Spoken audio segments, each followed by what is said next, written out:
Hello, everyone, and welcome to Mind Your Mental. Just a reminder that this podcast is not meant to be a substitute for a relationship with a licensed mental health professional. I know they are hard to find, and I get that. I have a bunch of resources on my website if you need them, but I am not your clinician. I am a psychologist, but I am not your psychologist. So if you need any specific help, please look for the help of a licensed mental health professional. Learn all you can learn from the podcast. Enjoy the episode. As a psychologist, I always state that I try to also have a good list of resources. Mm-hmm. And when it comes to focusing on Black mental health and Black identity development, my resources are typically individuals who I feel comfortable being themselves, normalize the aspect of not code switching, and also provide some aspect of understanding the power of gratitude. I very much, and I don't want to make any assumptions, but I feel like gratitude is one of the core values that not only you live by, but that you practice. Oh, yeah. In the first place, when it comes to being thankful for everything, the thought process of if you heal me, you can have me, and dedicating that space overall. What would you say to individuals who struggle, who are having difficult times, because so many people are struggling, to find anything to be grateful for, to think of even a moment where I can't find anything that I'm happy about in this moment? I think if they're listening, that's the first moment to be grateful for. Mm-hmm. We have hearing. Right. Even in struggle, you're alive to go through it. Grateful for life. It's the simple things. I remember watching my mama. My mama was diagnosed with ALS, which is neuromuscular, right? And my mama was this amazing woman who wore high heels every day. She was a social worker. She was a pastor. She loved to get dressed up. She was so kind. She was always graceful. And I remember as I'm just opening this water bottle, for those who don't know about ALS. So ALS is neuromuscular. So to make it in plain English for people, it's like our brain is the tool that gives our nervous system instructions on what to do, right? It sends the messages, but there's something that loses the connection between the brain and the nervous system. So the brain can no longer tell the body what to do. So eventually our muscles go to sleep. And so it starts with a limb, or it can start with your vocal box, anything that has a muscle. So my mama started with her hand, and she would always say, "Oh, I feel like something is going on with my hand, like it's shaking," or, whatever the case may be. And it took them 11 months to diagnose her. They originally told her she had carpal tunnel. Then they told her it was all in her head. And the same doctor who told her it was all in her head had to, 7 months later, tell my mom she was going to die, right? But I remember the thing that is so simple. I remember when my mama could no longer open a water bottle. She couldn't open the top. I remember her with her left hand, because her right hand was the first to go. She said, "Can you open this bottle for me?" And that has stuck with me for 20 years, that she couldn't open a water bottle. How amazing is it that I can open a water bottle and I can close it back? I can also pick it up and I can give myself water. She lost the ability to do that. She lost the ability to walk, to talk. She lost the ability to laugh, because all of that is controlled by muscles.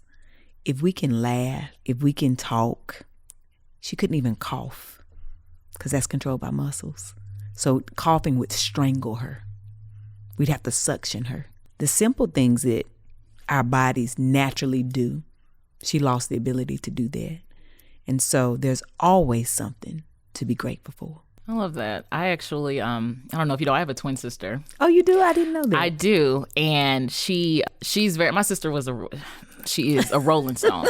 I love it. I kid you not. Like, I typically, my mom always says, like, if I had a book or a puzzle, she could leave me for hours. Like, I just very much go into my own little world with them. Yeah. But my sister had to be entertained all the time. And she has neuromyelitis optica, which is a demyelinating disease. Okay. And myelin is the part of it puts the messages to each part of the body and tells you, like, when you tell your arm to move, it moves. But you're losing the myelin, so the messages aren't getting there. And she's very much my anchor for a lot of things, because she did her bachelor's, did her master's, and then one day she just woke up and she could not talk the same way. And it helped me a lot when I would be in the gym and trying to give up and just be like, even just walking on this treadmill. What a gift. My sister cannot do that. And she's very much an anchor with making sure, I want to make sure I'm having reasonable expectations. But when it comes to gratitude, and sometimes we can get really bogged down with, especially in the era of social comparison, we can get really bogged down with things. I just think about the fact that, like, one, she was a Rolling Stone, but now she lives with my mom. And she couldn't be happier. She talks to me way more than she used to. I used to not even know what state my sister was in. Literally, like, when she got sick, she was very free. Like, when she got sick, she was in North Dakota. And I said, what you doing in North Dakota? And she was like, oh, my boyfriend. I said, I thought he... I was like, said, girl, I'm out here minding my business, yes, girl. I was like, I thought you was in Atlanta. She said, no, I don't talk to him no more. Oh, okay. I love it. That's what's up. Good to know, you know. Living her life. Right? Versus me being like, well, I'm going to go write a dissertation real quick because I'm on my 4th degree, but I hope you have a great, job. Literally like, girl, what you do? What you do this week? Tell me, let me live. That was your life and that's hers. Yes. But even with that transition and that change of her living with my mom and this illness, she's grateful for stuff every single day. Right. Like, even just checking in with me, just being happy with that. And this is for someone who, if I used to call her, she used to be like, what's up? What? I'd be like, mommy is trying to call you. She calling me. Right. Please just answer one of their phone calls, because I'm not going to keep telling her I haven't heard from you, you know? And now it's just very much like, oh, you called me today. Thanks, Kelly. She calls me Kelly. Everybody in my family calls me Kelly. If I get called Raquel, I've done something wrong. Oh. So yeah, I got called Raquel a lot during the youth because... this mouth has always been there. I love it. My poor mother. But this is what, but mom, this is what came of this. That's right. So yeah, I think that's amazing to just think of the little things. Even just think of the social comparison aspect, because even being on social media, we provide a snapshot, and I think people are great at being authentic and transparent. But even being aware of, be happy that you can even scroll. Come on. That's right. Yeah, that you can see.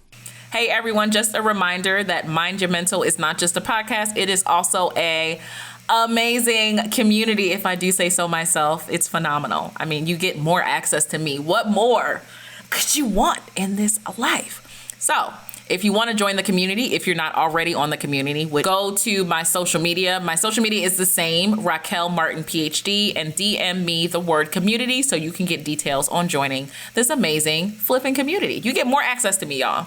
Like, I'm a delight. All right. Hope to see you there.